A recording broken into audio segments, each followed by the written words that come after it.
চুঁচুড়া ঘড়ির মোড়ে বিজেপির বিক্ষোভ। বোর্ডের মধ্যে বসে বিক্ষোভ বিজেপির কর্মীদের। গতকাল এসএসসি পরীক্ষার প্যানেল বাতিল করেছে আদালত। হাতে প্লাকার্ড এবং ব্যানার নিয়ে প্রতিবাদে সামিল হয়েছে তারা। যাদের চাকরি গেল তাদের দায়ভার ঠিক কে নেবে? Bureau report, Bengal news express. Hooghly সাংগঠনিক জেলার যুব মোর্চার সভাপতি রাজীব ঘরামি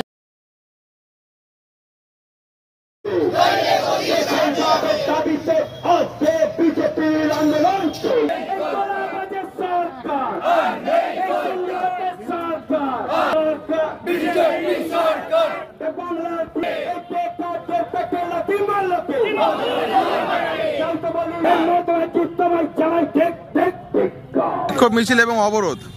দেখুন, আমরা দেখেছি দীর্ঘদিন ধরে যারা আপার প্রাইমারি ছিলেন তাদের চাকরি নিয়ে কি ধরনের টানপ্রন চলছিল।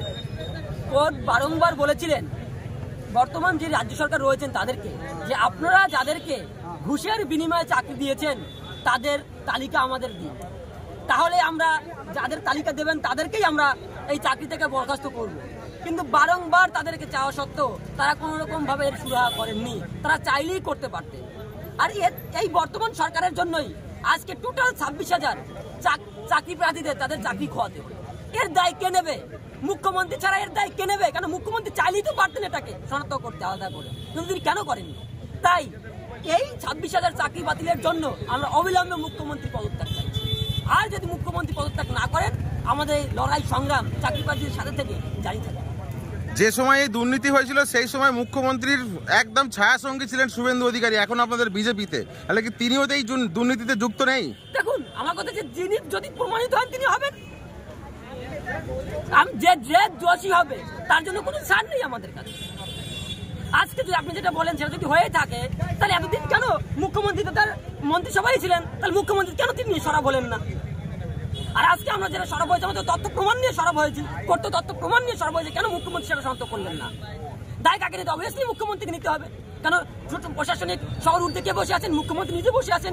আর তার আঙ্গুলি হেলানো ছাড়া এই 26,000 নিয়োগ যে দুর্নীতি হয়েছে তার আঙ্গুলি হেলানো ছাড়া হতে পারে না। তিনি এর কাছ থেকে মধু খেয়েছেন আর এখন অস্বীকার করছেন, এটা কোনোদিনই সম্ভব নয়। তাই এই 26,000 চাকরি প্রার্থীর ভবিষ্যৎ কি হবে? আজকে যে অবস্থা রয়েছেন, আজকে কোর্ট নির্দেশ দিয়েছেন তাদের বেতন ফেরত দিতে হবে। বেতন ফেরতের সঙ্গে সঙ্গে 12% সুদি ইন্টারেস্ট সহ ফেরত দিতে হবে। তাই এই চাকরি প্রার্থীরা কোথায় যাবেন? কি করবেন? আজকে যদি এই চাকরি প্রার্থীরা আত্মহত্যা করেন, এটা আত্মহত্যা হবে না, এটা গণহত্যা হবে। এই গণহত্যার দায় কে নেবেন? মুখ্যমন্ত্রীকে নিতে হবে। কিন্তু মুখ্যমন্ত্রী কালকে কিন্তু আশ্বাস দিয়েছে 1 লক্ষ চাকরি কিন্তু তিনি পাশে আছেন। 1 লক্ষ এখনো শূন্যপদ রয়েছে, তিনি কিন্তু সেটা বুঝেছেন। আরে তিনি তো আছেন অনেক কিছু। তিনি বলছেন বাংলা শিল্প আনতে যাবেন। আজকে গেলেন লন্ডনে, এসে সঙ্গে সঙ্গে কি দিলেন? 26,000কে বিসর্জন দিলেন। তিনি ভোটের আগে কি বলেছিলেন? ডবল চাকরি দেবেন। আর আমরা কি দেখছি? ডবল ভিখারি তৈরি করছেন গ্রামে গঞ্জে। আজকে দেখুন, কালকে ঘোষণা হওয়ার সঙ্গে সঙ্গে সারা ওয়েস্ট বেঙ্গল জুড়ে কত হাজার স্কুল বন্ধর দিকে চলে যাচ্ছে। এক একটি স্কুলে যদি 10জন 15 জন করে শিক্ষক যদি চাকরি বাতিল হয় তাহলে সেই স্কুলটা কিভাবে চলবে? তিনি তো একটা প্রজন্মকে মারেননি, তিনি তো হাজার হাজার প্রজন্মকে মেরে গেছেন।